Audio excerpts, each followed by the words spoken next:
RRB JE CBT 2 are या पार। CBT 1 के results आए नहीं हैं, सीबीटी 2 के एक्सपेक्टेड डेट्स आ गए। I know it came as a shocker for all of you, but you have to be prepared for anything that comes in your way. मैंने ये चीज़ आज पहली बार नहीं बोली है, बार बार हर वीडियो में बोली है that if you want to beat the competition you have to start early. किसी भी कॉम्पिटिटिव एग्जाम को क्वालिफाई करने के लिए सबसे इंपॉर्टेंट है syllabus completion, revision, mock test, और ये जो पूरा साइकिल है ये तभी आप कंप्लीट कर पाएंगे, एफिशिएंसी के साथ कंप्लीट कर पाएंगे, जब आप बाकियों से थोड़ा पहले शुरू करेंगे, है ना? क्योंकि आपको बीट करना है ना उस कंपटीशन को। ये कोई भी पासिंग मार्क वाला एग्जाम तो है नहीं कि 28 मार्क्स ले आए, 30 मार्क्स ले आए and you are done with the game. No, you have to be in the top 100। उसके लिए you have to be exceptional. तो तैयारी भी उसी लेवल की होनी चाहिए। अब जितने भी लोग ये सोच रहे थे कि सीबीटी 1 के रिजल्ट्स के बारे में आइडिया नहीं लग पा रहा है, एनालिसिस नहीं हो पा रहा है, जब रिजल्ट आएगा तो पता लगेगा, क्वालिफाई कर लेंगे तो प्रिपरेशन शुरू करेंगे, आप सबका गेम ओवर है। I can not sugar coat my words, but आप सीबीटी 2 अब क्वालिफाई नहीं कर पाएंगे, क्योंकि nobody in this world can prepare the technical ability in 1 month. ठीक है, ऐसा कहीं कोई स्ट्रैटेजी नहीं होती है। डेफिनेटली अगर आपने पहले से बहुत अच्छी प्रिपरेशन की थी, यू हैव दैट एक्सपीरियंस, और आपको सिर्फ रिविजन करना है, तो that's a different story. But अगर आपने अभी तक अपने कंसेप्ट्स क्लियर नहीं किए थे और ये सोच रहे थे कि रिजल्ट के बाद प्रिपरेशन शुरू करेंगे, तो फिर नहीं होने वाली हैं चीज़ें। मैंने पहले भी कहा था, आज भी कह रही हूँ, बार बार कहूँगी, वो सारे स्टूडेंट जो नोटिफिकेशन आने का वेट करते हैं, वो सारे स्टूडेंट जो एग्ज़ाम डेट अनाउंस होने का वेट करते हैं, वो कभी भी कॉम्पिटिशन को बीट नहीं कर पाएंगे, क्योंकि आपका कॉम्पिटिटर इन चीज़ों का वेट कर ही नहीं रहा है। देर आर स्टूडेंट्स जिनको बहुत क्लैरिटी है कि they have to qualify SSC JE 2025। ये क्लैरिटी उनको 2024 से है। दे हैव बिन प्रिपेयरिंग, तो वो पूरे के पूरे 12-13 सब्जेक्ट्स वो एक साल में पढ़े हैं।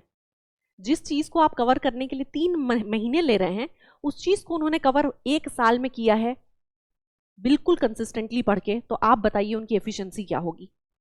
And that is how they are going to beat you.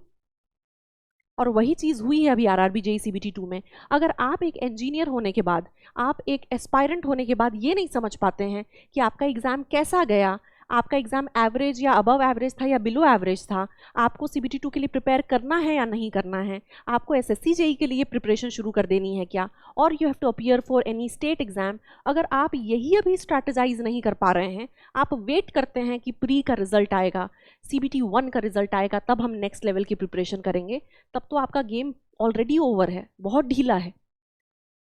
Because how is it practically possible कि आप एक सीरियस एस्पायरेंट होने के बाद, क्वेश्चन पेपर देखने के बाद, अटेम्प्ट करने के बाद एनालाइज ही नहीं कर पा रहे हैं कि आपको सीबीटी 2 के लिए अपीयर करने मिलेगा भी कि नहीं।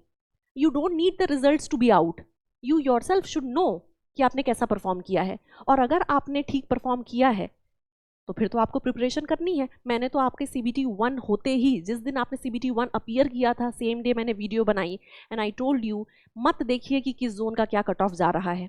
हम अपना एनालिसिस दे रहे हैं, बट उस एनालिसिस पे भरोसा मत करिए, खुद पे बिलीव करिए। आपका पेपर एवरेज, अबव एवरेज गया है, स्टार्ट प्रिपेयरिंग, स्टार्ट प्रिपेयरिंग।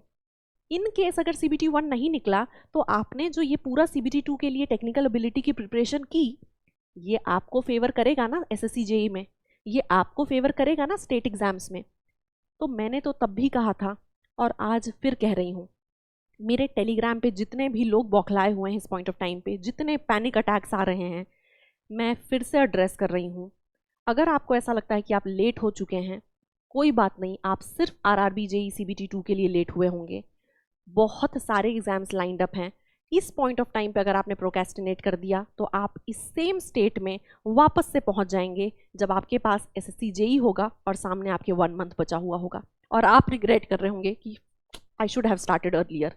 तो मैं सिर्फ आपको यही कहूँगी कि अगर आपने प्रिपरेशन की हुई है, बहुत अच्छी बात है, start revising. This 1 month is going to be very very crucial for you. अगर आपने प्रिपरेशन स्टार्ट नहीं की थी, आपको पता चल गया है कि सीबीटी 2 तो अब आपके हाथ से निकल गया है, 1 month is nothing for you, prepare करिए, जितना हो पाता है इसमें करिए आप 1 मंथ में। ये जो 1 मंथ में आप पढ़ेंगे वो आपको दूसरे एग्जाम में एडवांटेज दे देगा। If you can not perform in CBT 2, कोई बात नहीं, मैंने तो बोला है 2025 will give you a lot of opportunities. तो इस तो पूरे साल आपको स्टेट एग्जाम्स दिखेंगे, पीएसयूज दिखेंगे, सेंट्रल एग्जाम्स दिखेंगे, तो वहाँ फोड़ना है ना। Your life does not depends on just 1 exam, but the preparation has to be continuous. पढ़ते रहना होगा। और आपको भी पता है कि पढ़ना और एफिशिएंसी के साथ पढ़ने में बहुत अंतर है। तो जितने भी लोग इतने दिन से प्रिपरेशन कर रहे थे, थोड़ा सा स्लो डाउन हो गए थे, backup, this is an alarm for all of you. Start preparing, start hustling, बहुत प्रिसाइज्ड तरीके से पढ़ना पड़ेगा। सिर्फ 1 मंथ है आपके हाथ में। जिन लोगों को भी क्लैरिटी है, क्योंकि आपका दिल जानता है कि अगर आपने लेट कर दिया है, this paper is out of your hand, या CBT 1 अच्छा परफॉर्म हुआ ही नहीं था, उन सब के लिए मैं कहूँगी this is the golden time. Start preparing, यहाँ से लेसन लीजिए, अपने सारे डिसएडवांटेजेस और बेसिकली जो भी आपके वीक जोन्स हैं उनको थोड़ा सा एनालाइज करिए। सबसे ज़्यादा आपको पता है स्ट्रक्चर वीक है, थ्योरी वीक है, सॉइल वीक है, क्या वीक है, ठीक है। एप्टी नहीं बनता है, नॉन टेक में प्रॉब्लम हो रही है, टेक में प्रॉब्लम हो रही है, न्यूमेरिकल नहीं बन रहे हैं, आपको पता है। Start analysing all of that, note down करिए and start working on it. जब आप अपनी कमियों को दूर कर लेंगे तो फिर कोई भी एग्जाम आपके लिए इतना डिफिकल्ट नहीं होने वाला है ना। So it is very important कि अभी आप अपने टफ जोन्स जो भी हैं उनको प्लीज़ एनालाइज करके काम करना शुरू करिए, जिनको ये लग रहा है कि उनके हाथ से CBT 2 निकल गया, ठीक है। Now coming down to people who have been preparing for CBT 2, आप सबके लिए मुझे पता है ये थोड़ा सा पैनिक करने वाला सिचुएशन है। आप में से कुछ लोग जो पहले से प्रिपेयर कर रहे हैं, जिनको रिवीजन करना है, तो मैं कहूँगी रिवीजन करिए और रिवीजन करने के बाद डायरेक्टली कूदिए टेस्ट सीरीज देने के लिए। It is high time. Fine. Other students जिनको अभी समझ नहीं आ रहा है कि प्रायोरिटी किसको दें, तो मैं सबसे पहले तो आपसे डिस्कस कर लेती हूँ कि what is going to be the syllabus. तो आपके सामने सिलेबस क्या है, थोड़ा सा वो डिस्कशन कर लेते हैं। देखिए, जो जनरल अवेयरनेस है, CBT 1 में परफॉर्म किया ना तो 2 में भी हो जाएगा। जनरल अवेयरनेस का लेवल चेंज नहीं होगा। तो जनरल अवेयरनेस आपके कंट्रोल में है, फिजिक्स एंड केमिस्ट्री आपके कंट्रोल में है, basics of computer, basics of environment, ये चारों चीज़ें हैं जिसमें से जनरल अवेयरनेस का सिलेबस बहुत ज़्यादा है। But coming down to physics, chemistry, computer and environment, इसके लिए बहुत लिमिटेड सोर्सेज की ज़रूरत है ना। And I am pretty sure कि अगर आप थोड़ा सा भी सीरियसली एस्पायर कर रहे होंगे CBT 2 को, तो आपके पास ये सारे नोट्स ऑलरेडी होंगे। You don't need a full fledged series for this. एक सफिशिएंट सोर्स हो आपके पास और सिर्फ उतना ही पढ़ना है कि नहीं। मैंने आपको कहा था जनरल अवेयरनेस करना है, पॉलिटी पढ़ना है, तो आप लक्ष्मीकांत लेके नहीं बैठ सकते। You are appearing for a 1 day exam. तो पूरी दुनिया की चीज़ें पढ़ने की ज़रूरत नहीं है। थोड़ा सा डिसाइड करिए आप कि क्या क्या पढ़ना है, बहुत लिमिटेड सोर्स में। गेम चेंजर CBT 2 में जो होगा वो आपकी टेक्निकल एबिलिटी होगी। मैं तो सिविल इंजीनियरिंग की बात कर रही हूँ, तो पूरा सिविल इंजीनियरिंग कवर करना है आपको। 100 मार्क्स के क्वेश्चंस आने वाले हैं, IME2 से 100 क्वेश्चंस आपसे पूछे जाएंगे। बहुत इंपॉर्टेंट होने वाला है ना, बहुत इंपॉर्टेंट होने वाला है। आप में से काफ़ी सारे ऐसे लोग होंगे जो सीरियस एस्पायरेंट्स हैं, बट उनके सारे सब्जेक्ट्स कंप्लीट नहीं हुए होंगे। I am here for all of you. पहले तो मैं ये वीडियो उन लोगों के लिए बना रही हूँ जिनको पता लग गया है कि RRB उनके हाथ से निकल गया, बेसिकली RRB JEE उनके हाथ से निकल गया। मैं आपसे सिर्फ रिक्वेस्ट करना चाहती हूँ, बहुत सारे एग्जाम्स लाइंड अप हैं, आज शुरू कर दो, आज शुरू कर दो, वरना दूसरे एग्जाम से पहले भी मैं ये वीडियो बना रही होंगी और आप रिग्रेट कर रहे होंगे, ठीक है। सेकेंड, ये वीडियो मैं उनके लिए बना रही हूँ, people who are really serious, CBT 1 अच्छा किए हैं, CBT 2 में अपीयर करने वाले हैं, बट सिलेबस कंप्लीट नहीं हुआ है। मैं आपको अपनी प्रायोरिटी बताना चाहती हूँ। मैं अगर आपकी जगह पे होती तो मैं एक प्रायोरिटीज देती अपने सब्जेक्ट्स को। I have so many subjects, तो मैं पहले कौन सा पढ़ूँ इस पॉइंट ऑफ टाइम पे, है ना, क्योंकि लिमिटेड टाइम है, तो ये मेरी प्रायोरिटी है। अगर आप मुझसे पूछेंगे कि जो मेरे हिसाब से, मेरे प्रीवियस ईयर के पेपर एनालिसिस के हिसाब से मैक्सिमम वेटेज अगर कोई सब्जेक्ट होल्ड करेगा तो वो बिल्डिंग मटीरियल करने वाला है। सेकेंड होगा आपका सॉइल मैकेनिक्स, देन आपका RCC and concrete, then environmental engineering and then SOM। मैं ये नहीं कह रही कि बिल्कुल ज़्यादा वेरिएशन इनमें होगा, नहीं, ऐसा हो सकता है कि इनका रैंकिंग ऊपर नीचे हो सकता है, but these 5 are going to be really important. Every subject is important, but top priority मैं इनको देती हूँ। इसके साथ साथ आपको AutoCAD भी पढ़ना है, उसको आप हल्के में मत लीजिएगा। AutoCAD के नोट्स आप पढ़ना शुरू करिए, जितना समझ में आता है उतना, ठीक है, if you can't attend a full fledged class. Building material देखिए एक थ्योरेटिकल सब्जेक्ट है। सॉइल मैकेनिक्स देखिए एक ऐसा सब्जेक्ट है जो आपको किसी एक एग्जाम में नहीं, आने वाले सभी स्टेट एग्जाम्स और आपके SSC JEE PSU एग्जाम्स में प्रायोरिटी देगा। ये एग्जैक्टली वो सीरीज़ है जो आपके हर एग्जाम में अच्छा वेटेज रखती है। फॉर एग्जाम्पल, अगर मैं RCC की बात करूँ तो किसी भी सिविल इंजीनियरिंग एग्जाम में RCC और स्टील के कोडल प्रोविजन ना पूछे जाएं ऐसा होता नहीं है ना। तो आपको पता है this is important. Building material से क्वेश्चन आपसे नहीं पूछेंगे तो किससे पूछेंगे? Important. Soil mechanics, I mean to say being a civil engineer, it is going to be a very important subject. Similarly highway से भी क्वेश्चन देखने के लिए मिलेंगे। आजकल ट्रेंड है, एक दो क्वेश्चंस आपको रेलवे से भी देखने मिलते हैं, बट मेरी प्रायोरिटी अभी एक दो क्वेश्चंस में नहीं है, मेरी प्रायोरिटी है 8 क्वेश्चंस में, 10 क्वेश्चंस में, 12 क्वेश्चंस में। तो मुझे लगता है वो हाई नंबर ऑफ क्वेश्चंस मुझे इन सब्जेक्ट से देखने के लिए मिलेंगे, तो ये मेरी प्रायोरिटी लिस्ट है आपके लिए। This is what I can do for all of you. Okay, अगर आप मुझसे पूछेंगे कि what am I doing in my app, तो मैं अपने ऐप में बिल्डिंग मटेरियल पढ़ा चुकी हूँ, आरसीसी पढ़ा चुकी हूँ, कंक्रीट पढ़ा चुकी हूँ, सॉम पढ़ा रही हूँ, सॉइल मैकेनिक्स पढ़ा चुकी हूँ। राइट नाउ मैं सॉम के साथ साथ इरिगेशन डील कर रही हूँ। इरिगेशन मेरा 3 दिन में जैसे ही खत्म होगा, I will start steel.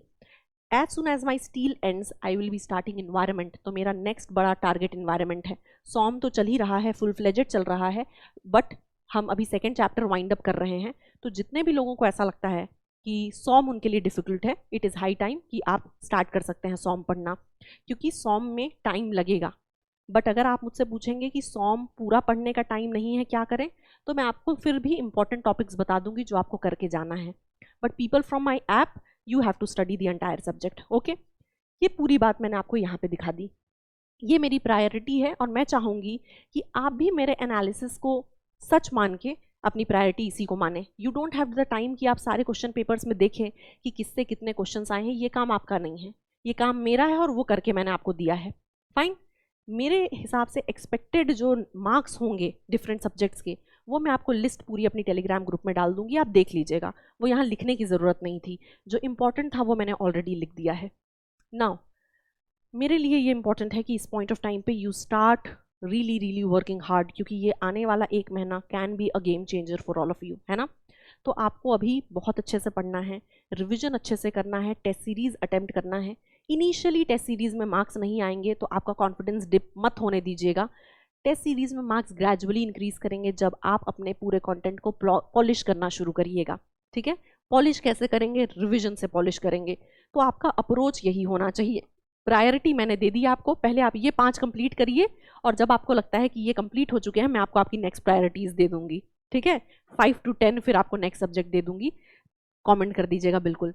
If you have any query, आप कमेंट सेक्शन में मुझसे पूछ सकते हैं। टेलीग्राम चैनल का लिंक नीचे दिया हुआ है डिस्क्रिप्शन बॉक्स में, जाके ज्वाइन कर लीजिएगा। You can be connected to me. मैं आपके लिए क्या कर सकती हूँ, डेफिनेटली दिख रहा है आपको। I have my own app Civil Edge, जहाँ पे आपको ये पूरा का पूरा कोर्स मिलेगा।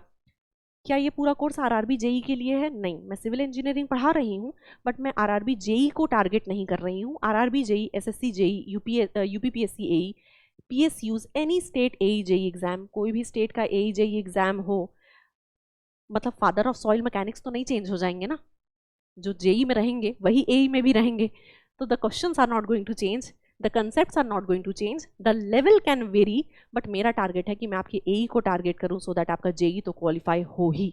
ठीक है, मैं अभी तक क्या पढ़ा चुकी हूँ मैंने आपको बता दिया है। बताया नहीं बताया? बता देती हूँ।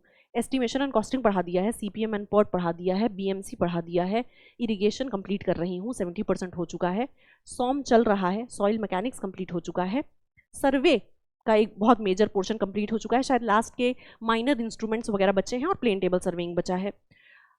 स्टील शुरू होने वाला है, as soon as steel ends मैं इन्वायरमेंट शुरू कर दूंगी। हाईवे इंजीनियरिंग मेरे लिए 2 दिन का सेशन है, मैं फुल डे मैराथन लेके हाईवे पढ़ा दूंगी। It is an easy subject but a scoring subject, तो मैं वो पढ़ाऊंगी आपको।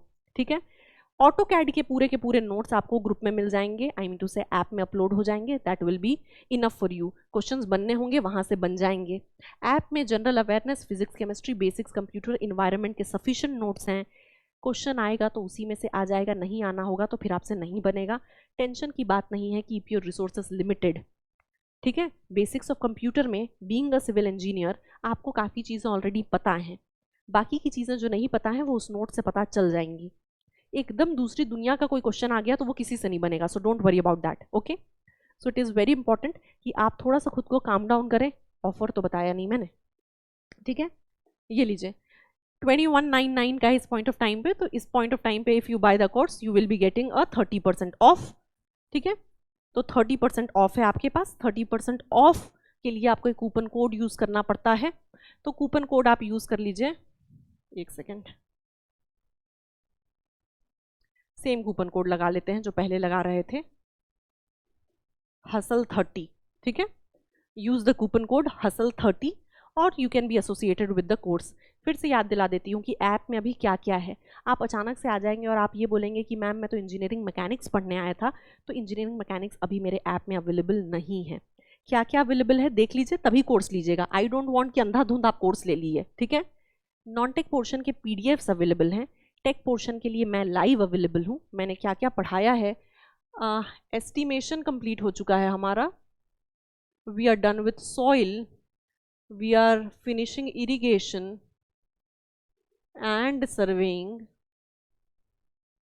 done with RCC, done with building materials and dealing with SOM. Will start steel in 4 days. As soon as my steel ends, I will be starting environment. ठीक है, steel जब खत्म होगा तो इन्वायरमेंट शुरू हो जाएगा। This is what is available on my app right now. तो टारगेट अगर सिर्फ आरआरबी जेई है तो इसीलिए आपको पता होना चाहिए। टारगेट कोई भी दूसरा एग्जाम है तो you can B happily joining the course, और उसके बाद तो फिर आपको सारी चीज़ें मिल ही जाएंगी according to the time period. Now it is important to join my course? Not at all. It is important for you to start preparing. पहले से नोट्स हैं, खुद से रिविजन करिए।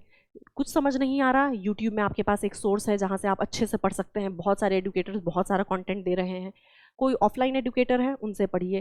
किसी सीनियर से गाइडेंस लेनी है, उनसे गाइडेंस लीजिए। किसी ऑनलाइन एडुकेशन एडटेक कंपनी के साथ एसोसिएट होना है, हो जाइए। आपको जो एडुकेटर समझ में आता है उस एडुकेटर के साथ लटकिए। आपकी फ्रीक्वेंसी मैच कर रही है, मतलब that is going to be the right educator for all of you. RRB JE में चीज़ें नहीं हो पाएंगी तो एसएससी जेई में हो जाएंगी, स्टेट एग्जाम्स में हो जाएंगी, पीएसयू एग्जाम्स में हो जाएंगी। But if you are really truthful to your self, कोई ना कोई एग्जाम तो निकलेगा ही। एंड यू नेवर नो, जो भी अटेम्प्ट करो वो सारे निकल जाएं, ठीक है। तो सिर्फ एक ही चीज़ चाहिए, that you need to work really hard. और आरआरबी जेई CBT2 के सीरियस एस्पायरेंट्स के लिए तो बहुत कट टू कट टाइम है। वीडियो यहीं पे कट शॉर्ट करूँगी। आप अपने टाइम को बहुत सही तरीके से यूटिलाइज करिए। I am here for all of you. मैं आपके लिए यूट्यूब पे क्या करने वाली हूँ ये तो बताना भूल गई। सबसे इंपॉर्टेंट, March 1 से आई विल मेक श्योर कि मैं आपके साथ DPP सोल्यूशन करना शुरू करूँ। What is DPP? Daily practice paper, which is available on my app. Gradually अभी बहुत सारे DPP अपलोड हो जाएंगे मेरे ऐप में विद इन 3 to 4 days। वो मैं धीरे से लेके आऊँगी और मैं यूट्यूब में सॉल्व करना शुरू कर दूँगी लाइव आपके साथ। क्वेश्चंस देखिए, क्वेश्चंस का लेवल बड़ा अच्छा है, बहुत अच्छा कॉम्बिनेशन है AE, JEE, ESE सारे एग्जाम्स का। उनको सॉल्व करिए, कॉन्फिडेंस बिल्ड होगा। हर क्वेश्चन के साथ थोड़ा सा उसका कंसेप्ट भी देख लेंगे तो it will be a win win situation for all of you, है ना। ऐप वालों के लिए तो मैं उनसे ग्रुप में बात कर ही रही हूँ, बट मैं उनको बता देना चाहती हूँ कि ऐप में एक अलग से क्वेश्चन सीरीज करने का प्लान कर रहे हैं। 1 March से आई विल ट्राई कि मैं 3 सेशंस अच्छे से एग्जीक्यूट कर पाऊँ। एक मेरी जो सवेरे चले एक सब्जेक्ट, रात में चले एक सब्जेक्ट जो हम 10 to 12 ले रहे हैं, और दिन में mid at 12 I should plan a question series जहाँ पे हम नंबर ऑफ क्वेश्चन सॉल्व करते जाएं। जितना मैं कर पाऊंगी मैं करूंगी, but the most important thing is that you have to also put down an effort, ठीक है। ये स्पून फीडिंग का गेम नहीं है। Competitive exams require a lot of struggle from your end. कोई भी एडुकेटर आपको अपने एंड से अपने नोट्स दे देगा, बट उसके बाद का पूरा प्रोसेस आपका है, तो वो स्टार्ट कर दीजिए। Rest if you have any doubts please comment section में लिखिए, I will reply personally. Telegram channel join कर लीजिए, मेरा पुराना चैनल उड़ गया तो ये जो नया चैनल बना है उसको ज्वाइन कर लीजिएगा। ऐप के बारे में सारा डिटेल आपको डिस्क्रिप्शन बॉक्स में मिल जाएगा, आप वहाँ जाके देख सकते हैं। अगेन, पढ़ना शुरू करो, टेक अ लेसन। टाइम नहीं मिलता है, बहुत स्पीड में एग्जाम्स आ रहे हैं, ठीक है। Start studying. और लास्ट में यही बात कहूँगी कि आपके हाथों की लकीरों में लिखी हुई हार भी हार जाएगी। आपके हाथों के लकीरों में लिखी हुई हार भी हार जाएगी। बस तुम संघर्षों के जादू पे आखिरी दम तक भरोसा रखना।